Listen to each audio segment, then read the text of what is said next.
말씀에서 오직 성령의 권능을 받으라 47번째 말씀드리겠습니다.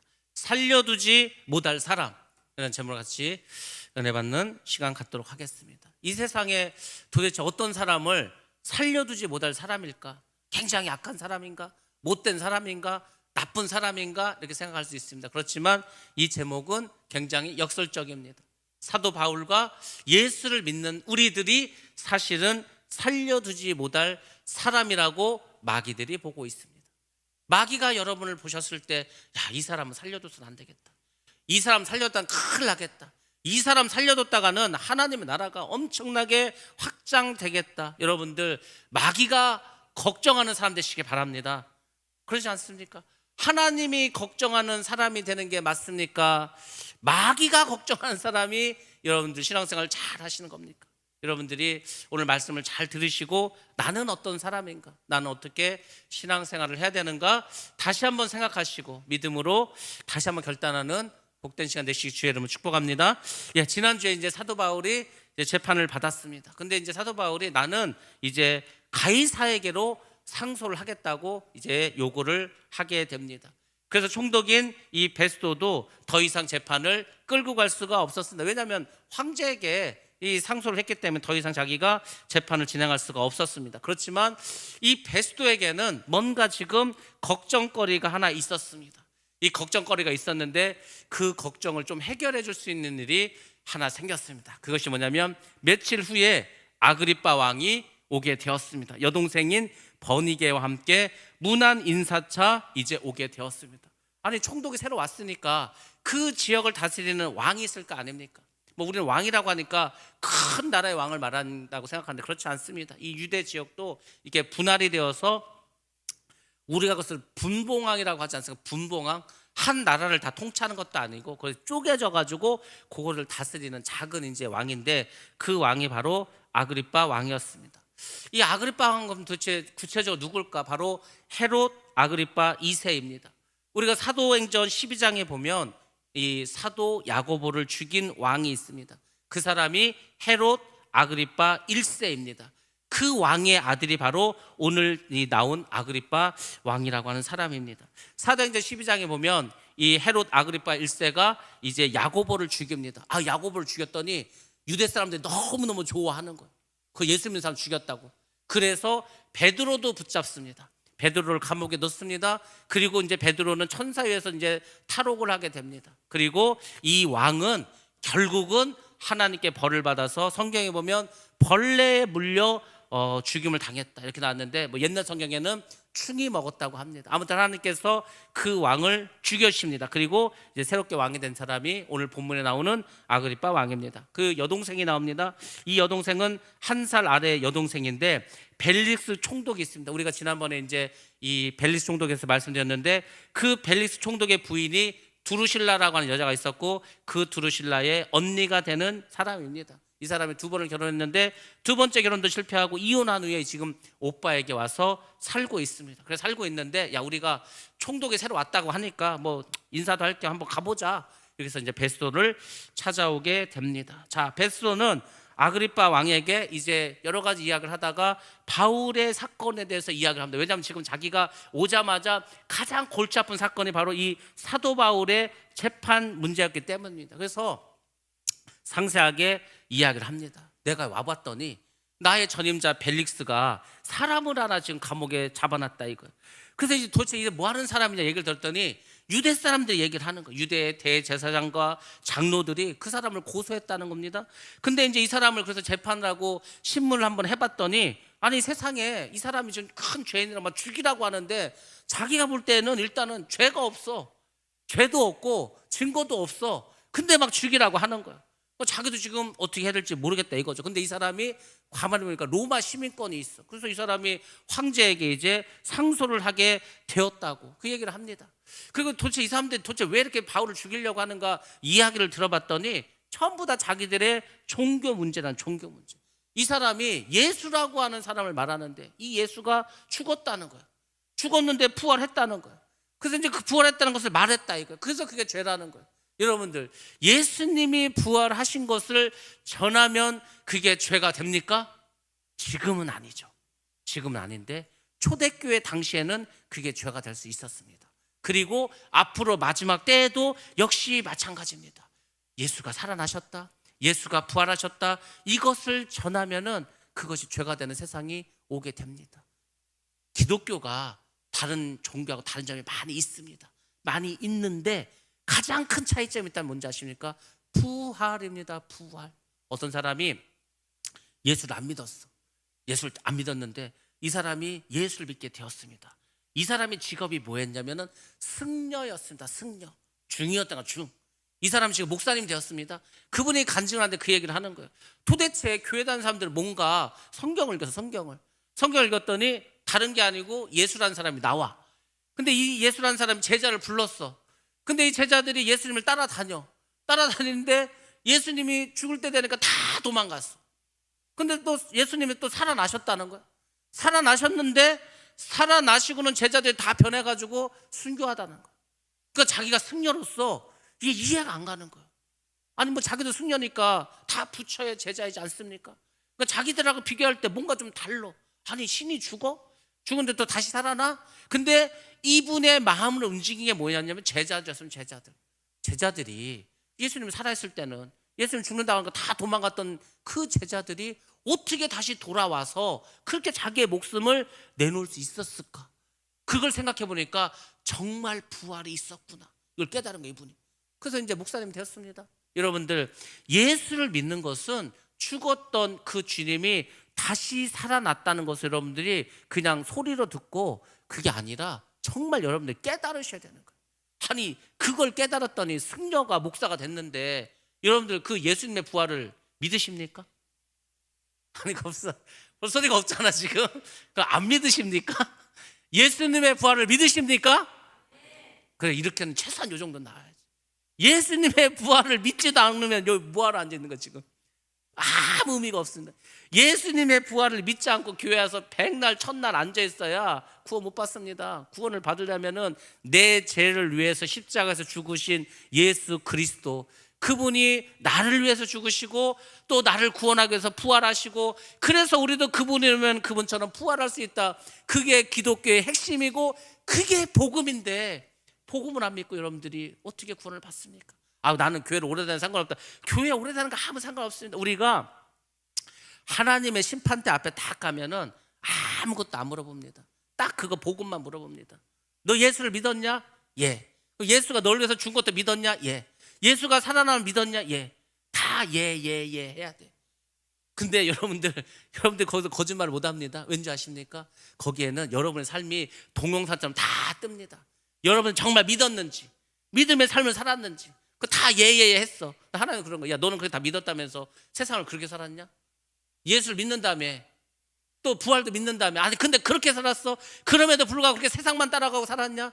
그렇게 믿음으로 살지 않고 복음도 하나 전한 것도 없고 하나님 뜻대로 산 것 하나도 없고 그러면서 예수의 부활을 진짜 믿었다고? 예수의 부활을 믿은 그 제자들은 자기의 목숨도 버렸는데 너 믿는다고 하면서 도대체 너는 뭘 버렸냐?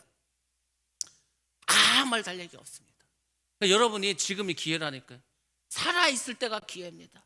여러분들이 살아있는 지금이 그 여러분의 믿음을 정말 하나님께 드러낼 수 있는 기회입니다. 기회. 죽어서는 못합니다. 그러니까 여러분들 정말 부활을 믿는다면, 정말 그분이 나를 위해서 죽으심을 믿는다면 여러분들 주님을 바라보시기 바랍니다.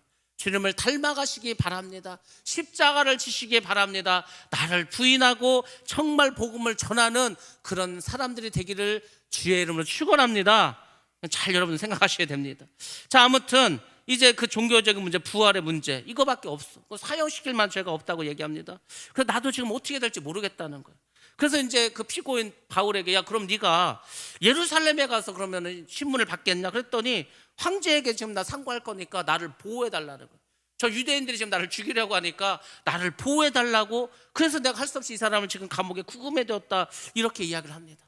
베스도의 설명을 잘 듣고 나서 아그리빠가 이제 바울에 대해서 관심을 갖는다. 아니 세상에 그런 사람이 있어.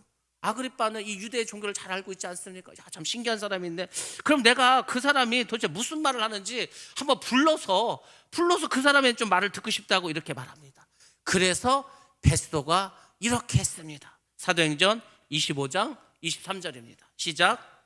이튿날 아그리빠와 버니게가 크게 위험을 갖추고 와서 천부장들과 시중에 높은 사람들과 함께 접견 장소에 들어오고 베스도의 명으로 바울을 데려오니 아멘. 예, 바울을 데려왔습니다. 뭐 데려와 달라니까 데려왔습니다.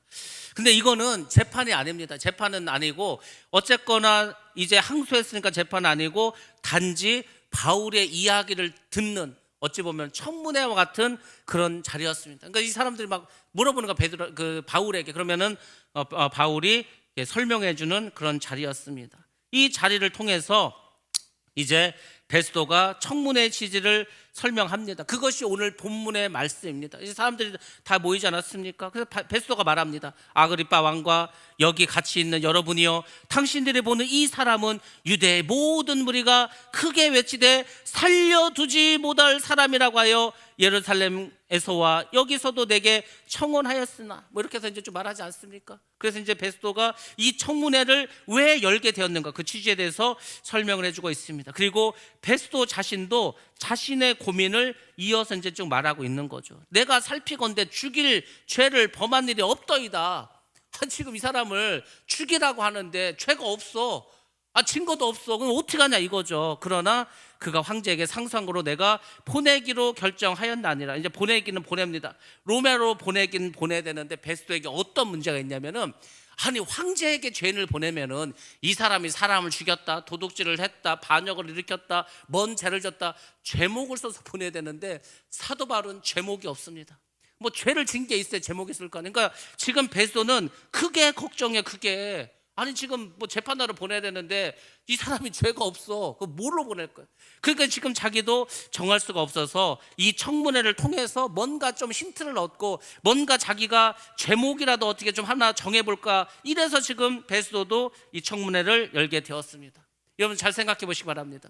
베스도가 지금 상급기관으로 황제에게 올려보냈는데 제목도 없고 죄가 될 만한 뚜렷한 어떤 내용도 없고 증거도 없어. 근데 황제에게 보내. 그럼 황제가 뭐라고 했어? 이게 능력도 없는 놈 아니야? 이게 지금 죄도 없는 사람을 왜 보내냐? 장난하냐고. 자기가 무능한 사람이라고 드러날 수밖에 없습니다. 또 만약에 사도 바울이 갔는데 내가 지금 2년 동안 죄도 없이 붙잡혀 있다고, 내 지금 로마 시민인데, 그리고 내가 붙잡혀 있는 동안 감금당해가지고 내가 부당한 일도 많이 당했다고 그렇게 말하면 어떻게 할 거죠? 큰일 나지 않습니까?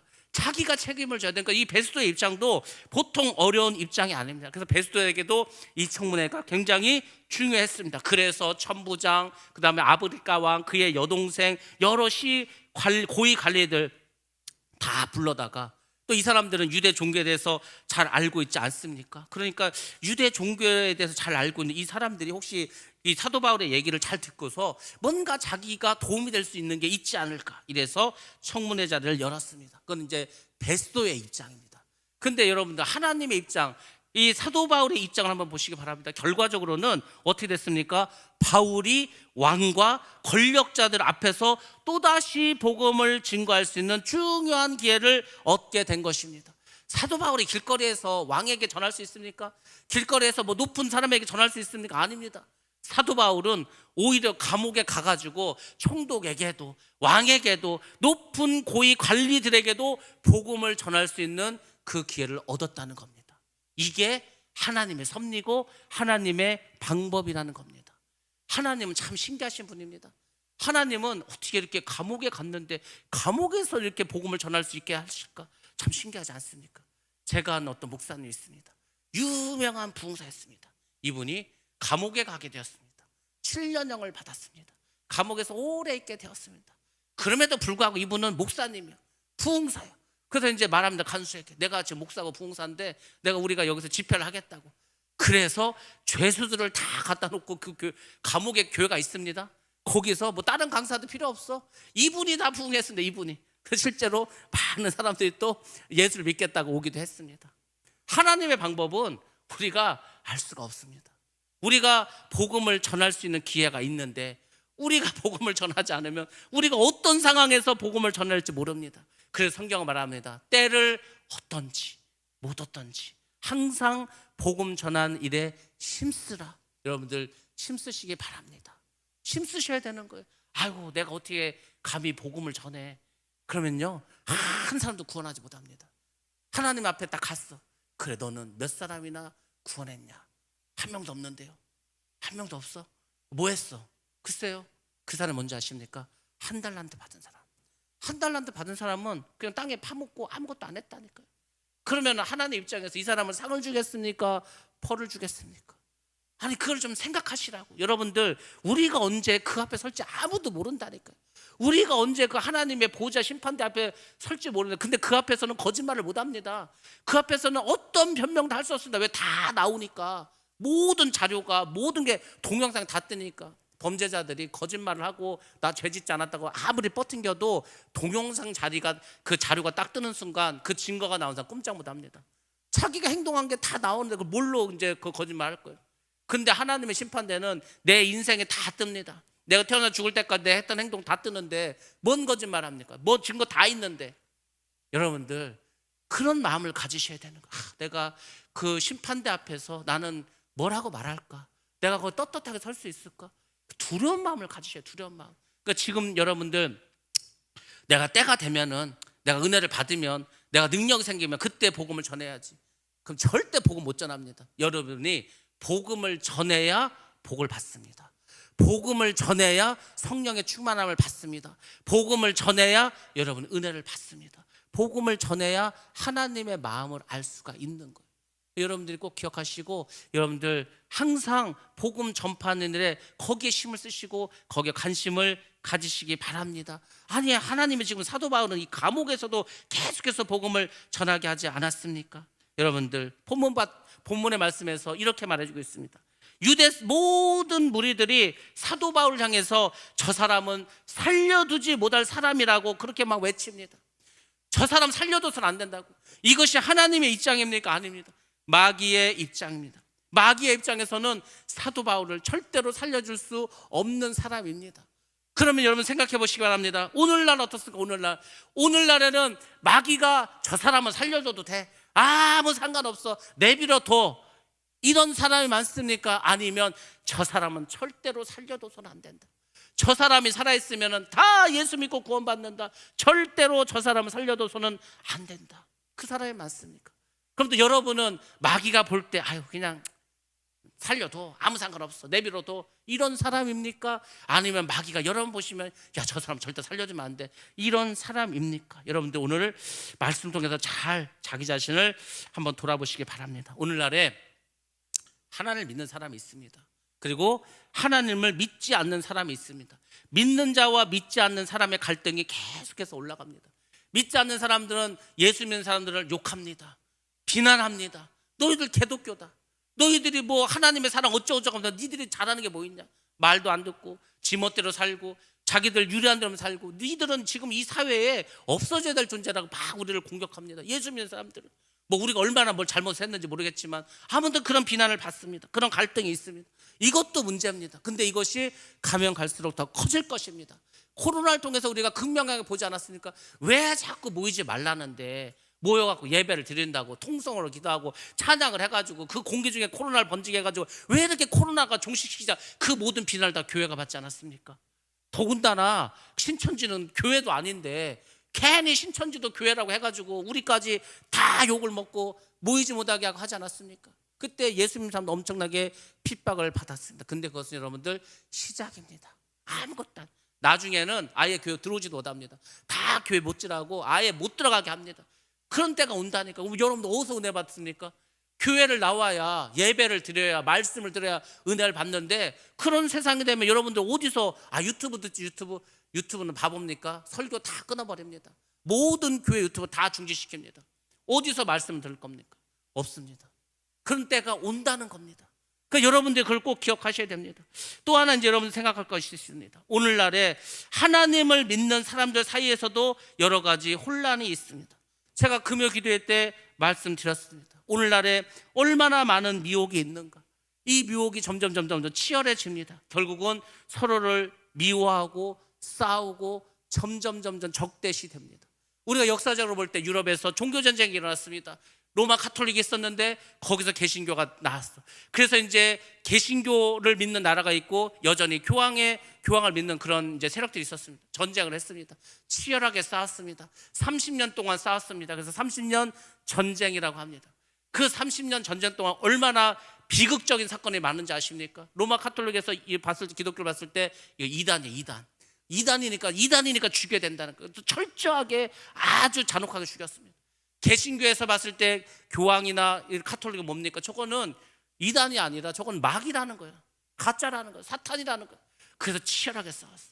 그렇게 막 많은 사람들이 죽고 이 사람들이 전쟁이 끝나면서 우리가 이제 더 이상 종교 갖고 싸우지 말자 이렇게 됐습니다. 그러면서 어떻게 된지 아십니까? 이 사람들이 믿음에서 다 떠나가 버렸습니다. 야, 괜히 종교 가지고 쓸데없이 우리가 피해보고 싸우고 막 죽고 했는데 그거 다 부질없는 짓이다. 종교가 뭐 중요하냐. 그러면서 유럽은 그때부터 이제 종교에서 벗어나는, 그러니까 이제 뭐 과학을 발전시키고 이 세상에 이성을 발전시키고 철학을 발전시켜서 이제 신에게서 멀어졌습니다. 그 결과가 어떻게 됐습니까? 유럽의 그 많은 교회들이 다 문 닫아버리고 말지 않았습니까? 그런 세상이 되었습니다. 교회끼리 싸워도 얼마나 큰 문제가 있는지 우리가 역사를 통해서 알 수가 있습니다. 근데 이 모든 것들이 다 마지막 때에 벌어질 일이라고 예수님께서는 말씀해 주셨습니다. 마태복음 24장에 보면은 제자들이 조용히 나와서 예수님께 묻습니다. 주님, 마지막 때가 되면은 어떤 일이 벌어집니까? 그때 뭐라고 하시면 처처에 지진과 기근이 있을 것이다. 지금 여러분들 우리가 지난주에 지진이 있지 않았습니까? 정말 어떻게 그 건물이 그냥 종이짝처럼 그냥 무너져 버리지 않습니까? 그 사이에 많은 사람들이 막 어떤 아이는 엄마 지금 뭐 뱃속에서 나와서 탯줄도 끊지 못하고 막 다 죽어버리고 가족들이 정말 비참하지 않았습니까? 이 지진이 왜 일어날까? 땅이 흔들리니까 일어나겠죠. 많은 지진이 일어날 거라고 말했습니다. 물론 지진은 그전에도 많이 일어났습니다. 근데 앞으로 지진이 더 많이 더 강하게 일어날 거라고 그렇게 말씀해 주셨습니다. 또 전쟁이 있을 거라고 했습니까? 러시아하고 우크라이나 전쟁이 별거 아니잖아요. 이것 때문에 전 세계 물가가 다 오르지 않았습니까? 그렇지 않아도 코로나 때문에 힘들었는데 코로나가 이제 좀 끝나가서 이제 조금 살만해지나 했더니 느닷없이 전쟁이 일어나가지고 기름값이 올랐습니다. 환율이 올랐습니다. 그리고 식료품 가격이 엄청나게 올랐습니다. 미국이 막 물가가 오르는 거예요. 미국이 물가가 오르니까 어떻게 하면 금리를 올립니다. 미국이 금리를 올리면 우리는 따라 올릴 수밖에 없습니다. 왜냐하면 우리가 안 올려서 미국이 금리가 더 많으면 우리나라에 들어있는 달러가 다 미국으로 빠져버립니다. 그럼 또 환율이 엄청 오릅니다. 그러니까 우리도 어쩔 수 없이 금리를 올리는 거예요. 금리를 올렸더니 그 세상에 그 저금리 때 아파트 사고 했던 사람들이 그 빚을 막 감당하기 어려워진 그런 세상 되지 않았습니까? 그게 첫째 지진과 기근입니다. 기근. 이거는 뭐 기근이지 않습니까? 이 기근이면 됩니다. 미국도 지금 물가가 너무 올라가지고 이 금리 못 내린다는 거예요. 미국이 다른 거는 싸도 먹는 건 싸다고 했습니다. 근데 먹는 것도 엄청 올랐습니다. 계란 뭐 한 두 줄에 뭐 7,000원, 8,000원 합니다. 한 10개. 그러니까 뭐 다른 물가는 얼마나 오르겠습니까? 그러니까 가면 갈수록 경제적인 기근이 온다는 겁니다. 살기가 어려운 거예요. 그리고 또 뭐 있습니까? 전염병. 우리가 코로나를 겪지 않았습니까? 코로나는 전 세계를 다 이 코로나가 번지게 했습니다. 근데 코로나가 한 가지 그나마 다행인 것은 뭐냐면 치사율이 높지 않았습니다. 걸려도 별로 안 죽어. 근데 여러분 앞으로 강력한 어떤 바이러스 나옵니다. 이 바이러스는 코로나 바이러스처럼 전 세계를 다 번지게 할 수 있어. 근데 치사율이 막 70%, 80%. 여러분 코로나가 치사율이 1%, 2%인데도 이렇게 다 통제시켰는데 치사율이 10%만 넘어도 난리인데 치사율이 70%, 80% 일단 걸리면은 10명 중에 7명 다 죽어버린다. 그러면은 전 세계가 전부 다 셧다운입니다. 뭐 이게 집 밖에도 못 나옵니다. 물건도 못 삽니다. 어떻게 살아갈까? 그런 전염병이 온다면. 그것도 예수님께서 말씀해 주셨습니다. 그리고 정말 중요한 거 미혹. 예수를 안 믿는데 믿음이 없는데 마귀가 그 사람을 미혹하겠습니까? 미혹 안 합니다. 내비둡니다. 아이 지옥 가는데 뭘 미혹해? 미혹은 믿는 사람을 미혹하는 거예요. 오늘날 믿는다고 하는데 열심히 믿는다고 하는데 정말 뭐 자기 재산도 팔고 자기의 시간도 다 드리고 그냥 뭐 맨날 처리하고 막 그렇게 열심히 하는데 미혹당했어. 사람을 따라가. 주님을 따라가는 게 아니고. 그럼 어떻게 되는가? 미혹 당하면은 결국은 그 영혼은 어떻게 되겠습니까? 지금 전 세계에 뭐 이단, 사이비, 가짜 그런 교주들 얼마나 많은지 아십니까? 그 영혼을 어떻게 할 거냐고. 근데 그 사람들이 굉장히 열심히 하는 거예요. 이단 교회들 엄청 열심히 합니다. 서로 사랑이 충만합니다. 그러니까 뭐 누가 이단이라고 해도 난 그 교회 다니겠다. 왜? 거기 가면 너무 잘해준다는 거예요. 사람들은 자기를 왕처럼 떠받들어 준다는 거예요. 너무너무 잘 도와준다는 거예요. 다 그렇게 미혹시킵니다. 다 따라갑니다. 이제 나중에 이제 완전 미혹당하면은 거기 가짜라고 거기 이단이라고 아무리 얘기해도 돌아오지도 않습니다. 지금 그렇게 해서 전 세계가 자꾸 미혹의 영이 활개치고 있지 않습니까? 여러분들, 이런 때입니다. 이런 때문에 지금 여러분들 이런 세상을 지금 살고 있는 것이 현재. 여러분들 어떻게 계속 이렇게 사실 겁니까? 이렇게 그냥 그냥 하루는 교회에 있을 때는 교인, 나가면 세상 사람 계속 이렇게 사실 거냐고. 지금 여러분들이 해야 될 것은 다른 게 아니고 믿음으로 결단을 하실 시간입니다. 결단. 더 이상 미룰 수도 없습니다. 왜냐하면 시간이 얼마 남지 않았습니다. 여러분들의 인생에서 내 삶의 주인은 예수 그리스도, 그분이 내 삶의 주인이고 나는 오직 예수를 살겠다, 이렇게 결단을 하시던지, 아니면 나는 여전히 세상이 좋고 나는 아직도 이 세상이 좋고 그렇게 해서 세상을 따라갈 건지 결정을 하셔야 된다니까요. 결단을 하셔야 됩니다.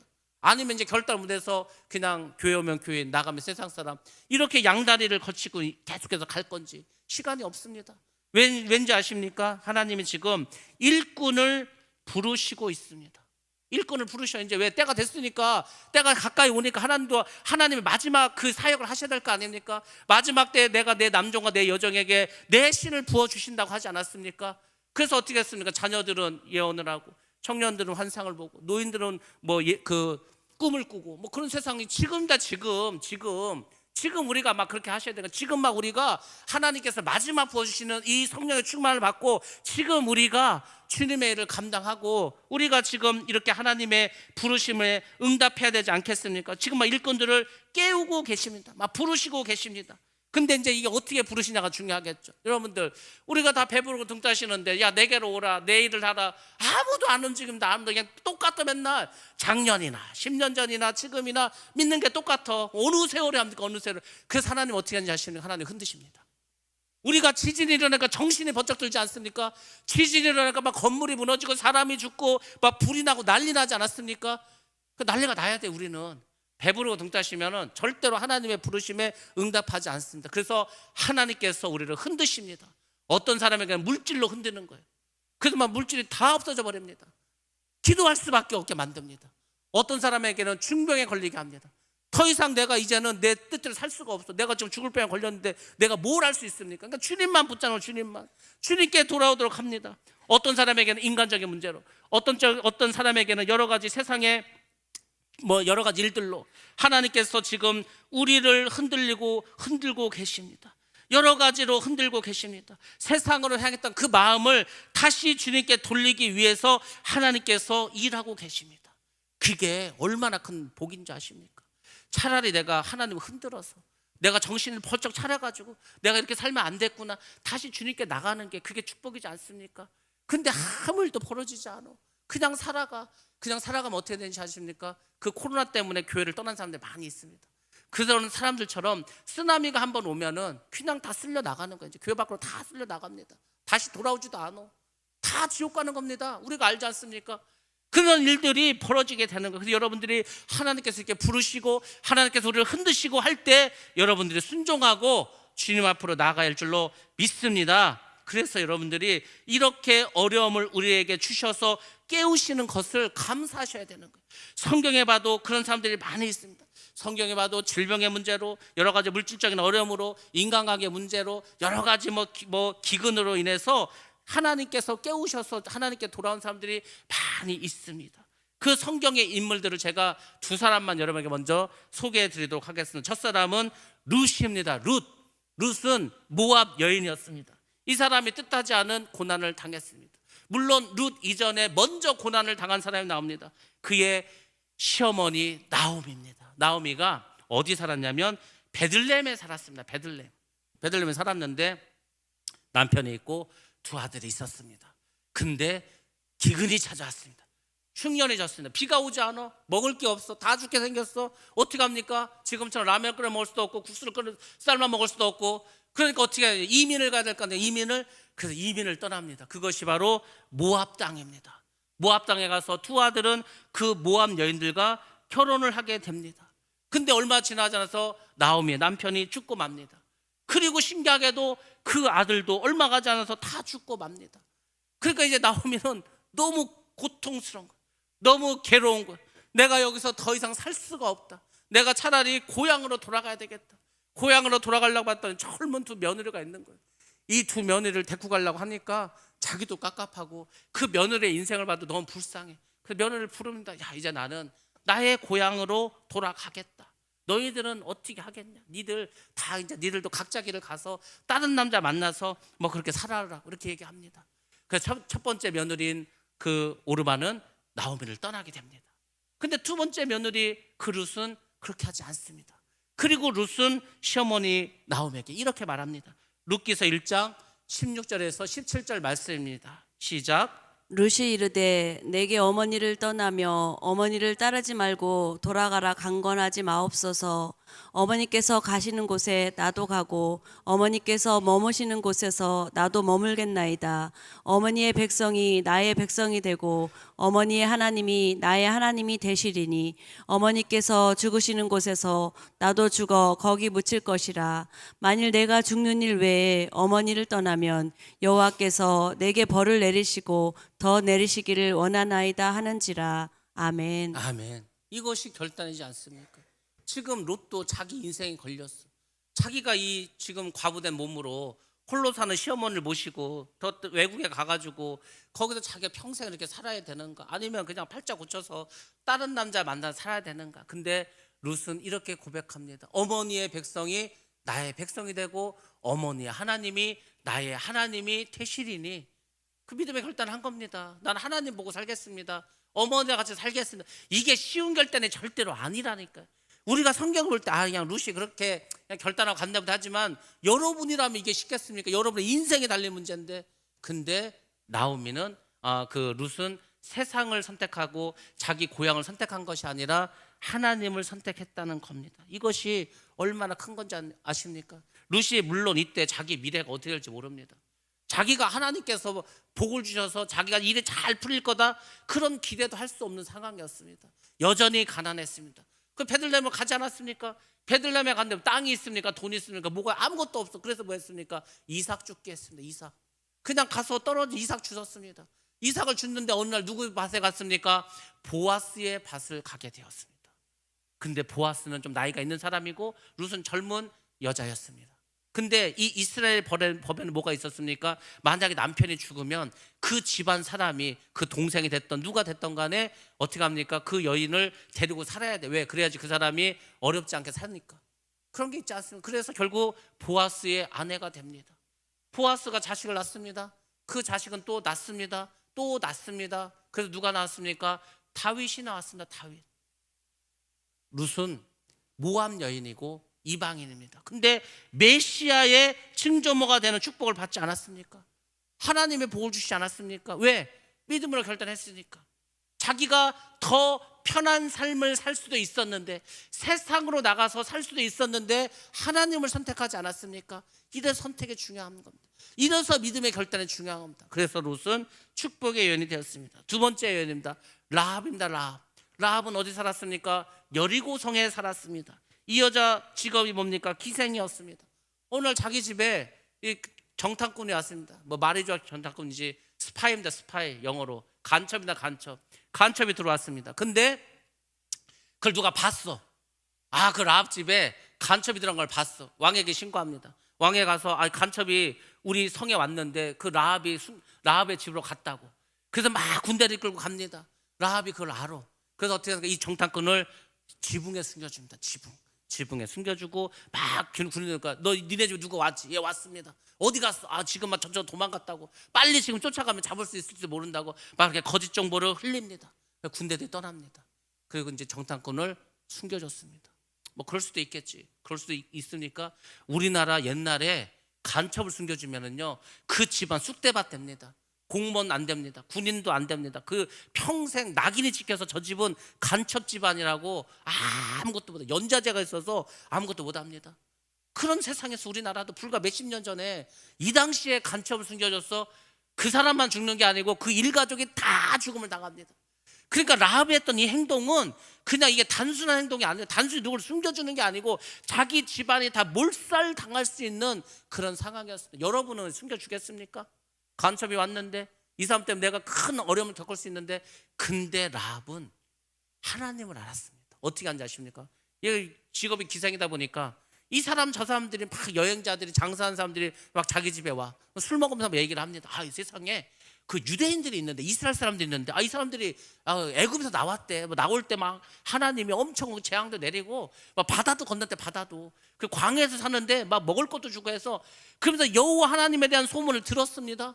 근데 그 이스라엘 백성들 지금 어떻게 한다는 거예요? 저 요단강 건너편에 있는데 이걸 넘어와 가지고 우리 성을 친다는 그런 소리를 들었어.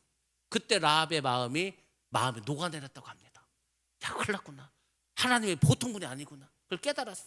그리고 믿음의 결단을 합니다. 내가 하나님을 붙잡아야 되겠다. 우리가 하나님을 믿어야 되겠다. 이 생각을 했다니까.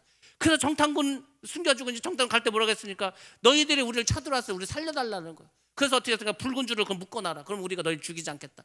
그래서 온 가족이 다 그 라합의 집에 들어옵니다. 집에 들어온 그 라합의 가족만 구원을 받게 되었습니다. 자, 이 장면 한번 보겠습니다. 여호수아 6장 25절입니다. 시작. 여호수아가 기생 라합과 그의 아버지의 가족과 그에게 속한 모든 것을 살렸으므로 그가 오늘까지 이스라엘 중에 거주하였으니, 이는 여호수아가 여리고를 정탐하려고 보낸 사자들을 숨겼음이었더라. 아멘. 그에게 속한 모든 것을 살렸죠. 그래서 오늘까지 이스라엘 중에 거주한다. 이스라엘 사람 되었습니다. 그리고 어떻게 했습니까? 그 이유는 그 사자들을 숨겼기 때문에. 이 믿음의 결단으로 다 그 집안이 은혜를 받게 되고 축복을 받게 되고, 이제 예수 그리스도를 조상이 되는 그런 축복을 받게 됩니다. 루시나 라합은 공통점이 있습니다. 연약한 여인이었습니다. 한 사람은 과부였고 한 사람은 기생이었습니다. 둘 다 이방인이었습니다. 이방이니까 뭐 하나님의 백성도 아니에요. 선택받은 백성도 아닙니다. 근데 이들은 하나님에 대해서 알았습니다. 시어머니 나오미에게서 하나님을 배웠습니다. 라합은 그 들리는 소문으로 하나님을 알게 되었습니다. 근데 이들이 한 게 뭔지 아십니까? 믿음을 결단했다는 거예요. 내가 죽을 수도 있어. 죽을 수도 있는데 믿음으로 결단하고 자신도 살고 가정도 살리는 놀라운 축복을 이렇게 갖게 되었다는 겁니다. 여러분들, 성경에 보면은 믿음의 여인들이 많이 나옵니다. 그 믿음의 여인들로 인해서 하나님의 역사가 이루어진 것도 많이 나옵니다. 우리나라 한번 보시기 바랍니다. 제가 우리나라 초기 기독교 사진을 많이 봤습니다. 그래서 뭐 120년 된 교회, 100년 된 교회 막 있어요. 그러면 이제 사진이 나오면 교인들이 막 나올 거 아닙니까? 그 교인들 보면은 흰 옷을 입고 머리에 두건을 쓴 많은 여인들이 나옵니다. 어떤 교회를 봐도 여인들이 압도적으로 많습니다. 압도적으로. 그렇게 100여 년 전에 그렇게 믿음을 가졌던 그 여전도회들, 그 여전도회 그 회에서 복음을 전파하고 믿음으로 살았습니다. 맨날 술 먹고 도박하는 남편을 두들겨 맞으면서도 교회를 다니면서 그 남편을 구원시킵니다. 자녀들을 예수 믿게 해서 구원받게 합니다. 그 피곤한 몸을 이끌고, 얼마나 피곤하고, 옛날에 뭐가 있습니까? 다 밭에 가서 하루 종일 밭일하고 무릎이 다 나가고 온 허리가 막 꼬부라지고 손이 다 그냥 막 뼈 마디마디 다 구부러지고, 그 몸을 이끌고 새벽에 가서 기도했다니까요. 새벽에 일어나서 뭐 먹는 걸 제대로 먹습니까? 아닙니다. 먹는 것도 없어. 그 와중에서 밥할 때 어떻게 합니까? 밥을 할 때 한 숟갈 떼어서 성미도 또 빼놓습니다. 성미도. 지금 우리가 먹을 것도 없어. 근데 그걸 또 성미로 다 떼어놓습니다. 그 어려운 가운데에서도. 그리고 주일이 되면은 그걸 가지고 또 교회 가서 바칩니다. 하나님께. 하나님 드릴 게 이거밖에 없습니다. 우리를 복 주시기 원합니다. 그렇게 돼서 어떻게 된지 아십니까? 한국이 이렇게 잘 살게 되었습니다. 세계 10위권의 국가가 되었습니다. 근데 이제 문제는 뭐죠? 그 문제는 그렇게 믿음이 좋고, 그렇게 어려운 가운데 기도하고, 그렇게 없는 가운데서도 하나님께 드릴 수 있었던 그 여전도회, 그 여인들이 지금 어떻게 됐습니까? 지금 이것이 현실입니다. 교회들마다 밥을 안 먹어. 왜 밥을 안 먹습니까? 우리 교회는 봉사할 사람이 없다는 거, 밥할 사람이 없다는 거, 설거지할 사람이 없다는 거. 이게 교회 성도가 뭐 몇천 명 되는데 왜 없냐고. 아무도 봉사를 안 한다는 거예요. 아무도. 세상에 옛날에는 그렇게 그냥 앞장서 가지고 막 교회 와가지고 막 그렇게 했는데, 막 교회들마다 그 많은 막 여전대 집사님들, 막 권사님들이 막 교회에서 막 전도도 막 나가서 엄청 하죠. 교회를 막 그렇게 뭐 많이 집에서 힘들었는데 지금은 다 사라졌어. 한국 기독교가 막 부흥을 했습니다. 엄청나게 부흥해서 전 세계에서 한국처럼 이렇게 폭발적으로 전도해가지고 이렇게 막 교회가 많아지고 이렇게 복받는 나라가 어디 있습니까? 근데 어느 순간 교회가 딱 정체가 되는 거예요. 그러더니 이제 교인 수가 자꾸 줄어듭니다. 그 우리가 여러 가지 원인을 찾았습니다. 도대체 왜 이렇게 됐을까? 왜 이렇게 됐을까? 근데 제가 최근에 깨달은 게 그겁니다. 아, 교회들마다 여전도회가 죽었구나. 여전도회가. 그렇게 기도하고 그렇게 열심히 복수했던 그 여전도회가 뭐 하는지 아십니까? 맨날 놀러만 가. 야, 우리 이번에 해외여행 뭐 갔다는데, 아 그래, 우리 가족도 가야지. 그래서 막 다 해외여행 가버립니다. 백화점 가버립니다. 아이, 백화점 다니는데 우리가 뭘 밥을 해먹냐. 그냥 아이 그냥 빵 사 먹으라 그러고, 아이 먹지 마. 자꾸 편해지는 거예요. 이게 뭐 물론 그동안 열심히 수고하고 고생했으니까 뭐 그렇게 할 수도 있습니다. 근데 문제는 점점 믿음이 잃어가는 거예요. 여러분들, 남자들은 믿음이 없습니다. 남자들이 무슨 믿음이 있습니까? 아, 저 집은 남편이 믿음이 좋아가지고 막 부인이고 자식이고 다 교회 데리고 와서 그렇게 해서 막 이렇게 신앙생활 하는데, 그런 집이 얼마나 있을 것 같습니까? 거의 없습니다. 가뭄에 콩나듯이 조금 있을까? 어떤 집이든 간에 부인이 믿음이 좋은 거예요. 그러니까 부인이 그 뭐 예수 안 믿는 남편 막 그냥 얘기해가지고 뭐 서비스 잘해주고 어쩌해서 교회 데리고 오지 않습니까? 그래서 그 남편이 은혜 받아서 교회 다니는 겁니다. 그 교회 안 가려고 하는 자식들 다 그냥 깨가지고 막 협박도 하고 막 해가지고 막 교회 보내가지고 그래서 믿음 받게 해가지고 그렇게 되지 않았습니까? 지금 큰 교회도 애들이 없습니다. 애들을 안 낳아서 애들이 없고, 애들이 있는데도 교회를 안 가니까 그 청년부고 중고등부고 학생부고 없어. 애들이 없다니까. 교회에 고등학교 되면 야, 너 공부해야지, 학원 가야지, 뭘 교회를 가냐고. 엄마들의 믿음이 이렇게 됐습니다. 여전도회가 어느 순간 그냥 확 줄어버렸습니다. 아니, 그렇게 열심히 했었던 분들 70대 80대가 되어서 하고 싶어도 못해. 하고 싶어도 이분들은 막 그냥 가슴속에서는 막 하고 싶은 게 굴뚝 같은데 몸이 말을 안 들어. 몸이. 그러면 그 밑에 60대 50대 40대 30대 그걸 이어받아서 이 믿음을 이어받아야 될 거 아닙니까? 그래야 교회도 부흥되고, 그래야 자녀들이 잘 되고, 가정들도 잘 되고, 그래야 나라도 계속해서 복을 받고 잘 될 거 아닙니까? 근데 이게 끊어져 버린 거. 아, 여기 있더라고. 여기. 제가 뭐 여러 가지 오늘 찾았습니다. 근데 가만히 보니까 여기에서 우리가 일이 끝난 거예요. 하나님은 우리가 하나님의 일꾼이 되길 원합니다. 하나님의 사명자가 되기를 원합니다. 우리를 복주시기 원합니다. 그러려면은 순종을 해야 된다니까요. 그러려면 우리가 믿음으로 살아가야 된다니까요. 근데 그게 끊어졌어. 물론 남자들도 열심히 해야 돼요. 남성교도 열심히 주례를 해야 됩니다. 근데 교회는 압도적으로 여인들이 많습니다. 그 엄마들이 많어. 그 엄마들이, 부인들이 정말 우리 가정을 위해서, 우리 자녀를 위해서, 남편을 위해서 한 가정 이렇게 최선을 다하면은, 그러면 교회가 자연히 부흥되지 않겠습니까? 그럼 자연 나라도 잘 되지 않겠습니까? 근데 이게 끊어졌다는 겁니다. 여러분들, 우리는 마귀에게 살려두지 못할 사람이라는 말을 들어야 됩니다. 믿지 않는 사람들에게 저 사람들은 정말 우리가 어떻게 할 수 없는, 우리가 정말 저 사람들을 어떻게 이 세상에 뭘로 할 수 없는, 우리가 포기한 사람이다, 이런 말을 정말 우리가 들어야 됩니다. 여러분들, 그러려면은 우리가 어떻게 되겠습니까? 하나님이 흔드시기 전에 먼저 나가는 게 제일 좋은 거고, 최소한 하나님이 흔드셨으면 깨달으시고 하나님 앞에, 주님 앞에 나와야 할 줄로 믿습니다. 제가 아는 어떤 권사님이 있습니다. 교회 일을 많이 했습니다. 정말 열심히 했습니다. 몇십 년 동안 교회를, 뭐 가정일보다도 교회를 더 열심히 했습니다. 근데 큰 병에 걸렸습니다. 병에 걸리고 이제 기도를 하는데, 이게 너무 큰 중병이다 보니까 기도하면서도 죽음의 두려움이 있었습니다. 야, 내가 죽으면 어떻게 되지? 그래서 자꾸 이제 하나님께서 회개의 마음을 주시고, 내가 그렇게 하나님의 일을 열심히 한다고 했는데 그게 아니었구나.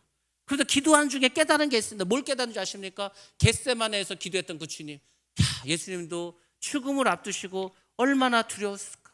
그 죽음을 앞두고 얼마나 괴로우셨을까? 예수님이 십자가를 지셨는데 우리가 생각할 때는 예수님이니까 십자가 졌지, 아닙니다.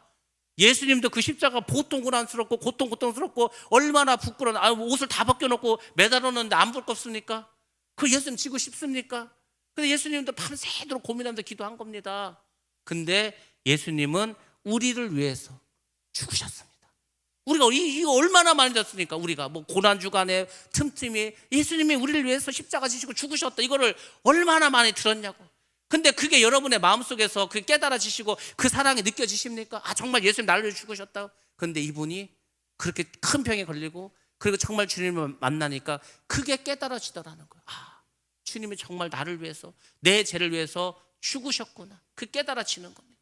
제가 그러지 않았습니까? 제가 단식을 했습니다. 물도 먹지 않았습니다. 저희가 그때 폐결핵이라는 병이 있었습니다. 조영기 목사님이 강사로 오셨습니다. 환자들 아픈 곳에 손을 얹고 기도하라고 합니다. 제가 그때 뭐라 기도한지 아십니까? 병 고쳐달라고 기도한 게 아닙니다. 하나님, 내가 단식을 해서 너무너무 목이 마르니까 내 배에서 생수의 강물이 터져서 내 목을 좀 시원하게 달라고. 나 목말라서 지금 막 침도 없고 말도 못하고 막 죽게 생겼습니다. 그때 주님께서 제 이름을 부르십니다. 제 이름 불러. 그러더니 주님이 뭐라고 하신지 아시죠? 내가 목마르다. 내가 목마르다. 그런 거. 아니 예수님 말고 제가 지금 목이 마르다니까요. 근데 예수님께서 그러는 거예요. 야, 내가 십자가에서 물과 피를 흘리고 내가 그때 얼마나 목말랐는지 아냐? 정말 나도 죽을 만큼 힘들었다는 거. 너무 목말라서. 근데 너는 나에게 그때 십자가에 달려있는 나에게 네가 물을 갖다 줬냐? 너 나 십자가에 매달려서 뭐 하고 있어? 어디서 뭐 했냐는 거예요. 어디서 뭐 했겠습니까? 세상에서 죄 짓고 있었지. 그거를 깨닫게 하시고 그걸 회개시키시더라고요. 그리고 제가 그때 병이 났습니다. 제가 그 권사님에게 그랬습니다. 그 마음이 들었다면, 예수님이 나를 위해서 죽으셨다는 그게 깨달아졌다면 응답 받는 거라고. 그러면 이제 고침을 받는 거라고. 하나님은 그렇게 흔드십니다. 그 흔드시는 목적을 여러분들 잘 아셔야 됩니다. 아, 하나님께 나를 깨달으라고 하는 거구나. 그 성경의 이야기가 그냥 지나가는 이야기가 아니고 정말 100%다 맞는 말이고 그것이 내 삶 가운데 깨달아지는구나. 깨달으셔야 됩니다. 어떤 교회든지 우리 여전도회가 다시 깨어나야 합니다. 다시 믿음을 회복해야 됩니다. 가정의 엄마로서, 아내로서 다시 믿음으로 거듭나야 합니다. 그러면 그 가정은 다시 일어섭니다. 그 교회는 다시 부흥의 역사가 일어나고 그 나라는 다시 하나님의 축복을 회복하게 될 줄로 믿습니다. 여러분들 오늘 말씀 잘 보시기 바랍니다. 내가 과연 살려두지 못할 사람인가? 아니면 마귀가 그냥 내비두는 사람인가? 다시 한번 여러분을 돌아보시고 여러분들 믿음으로 결단하시고 다시금 우리가 정말 그 뜨거웠던 믿음을 회복해서 여러분 모두가 하나님에게 귀하게 쓰임받는 그런 복된 자가 다 되시기를 주님의 이름으로 축복합니다.